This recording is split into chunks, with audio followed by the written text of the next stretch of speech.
સ્વચ્છતા સર્વેક્ષણમાં વડોદરાનો રેન્ક સુધર્યો છે। 33મા ક્રમેથી 18મા ક્રમે વડોદરા પહોંચ્યું છે। પ્રોમિસિંગ સિટી ઓફ ધી ગુજરાતનો એવોર્ડ મળ્યો છે। સ્વચ્છતાને લઈને વડોદરા વાસીઓમાં નારાજગી જોવા મળી છે। સામાજિક કાર્યકર્તાઓ કાઉન્સિલરોમાં ગણગણાટ। સ્વચ્છતામાં વડોદરા હજુ પણ ઘણું પાછળ હોવાનું મત।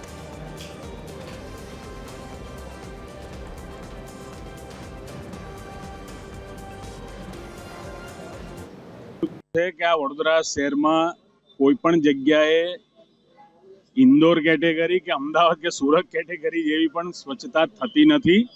કદાચ પેલું કહેવાય ને કે બાળકને ખુશ કરવા માટે 18મો નંબર પણ આપી દીધો હોય, બાકી આ શહેરમાં હાજમાં પણ હાલમાં મારી જોડે ચેરમેન, મેયર, કમિશનર આવે ને હું એમને બતાવું કે બપોરના 4 વાગ્યા પછી ત્યાં શું પરિસ્થિતિ હોય છે। સવારે 8 વાગે જ્યારે સાફ સફાઈ થઈ જાય છે, એના પછી દિવસ દરમિયાન ત્યાં કોઈ જોવા નથી જતું। 18મો નંબર એટલા માટે આપ્યો કે આખા ગુજરાતમાં ફક્ત 18મો નંબર આટલા શહેરમાંથી કોર્પોરેશનને લૂંટવાનો, તિજોરી ખાલી કરવાનો આ રહ્યો મારા હાથમાં।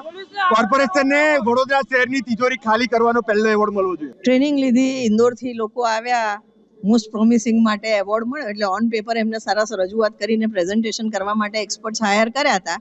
એકચ્યુઅલ ઇમ્પ્લિમેન્ટેશન વડોદરા શહેરમાં નથી થતું એ હકીકત છે।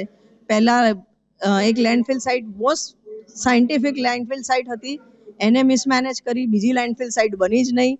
વેસ્ટ ટુ એનર્જી માટે ખૂબ બધા દર વખતે પેપર પર બતાવીને એના પોઈન્ટ્સ લે છે, પણ પ્લાન્ટ શરૂ નથી થતો। તો આપ જોઈ શકો છો કે ઓન પેપર બહુ સુંદર પ્રેઝન્ટેશન કરવાના જે કરોડો રૂપિયા આપ્યા છે, એના લીધે આ એક પ્રોત્સાહક ઇનામનું તમારે એક બિરુદ મળ્યું છે।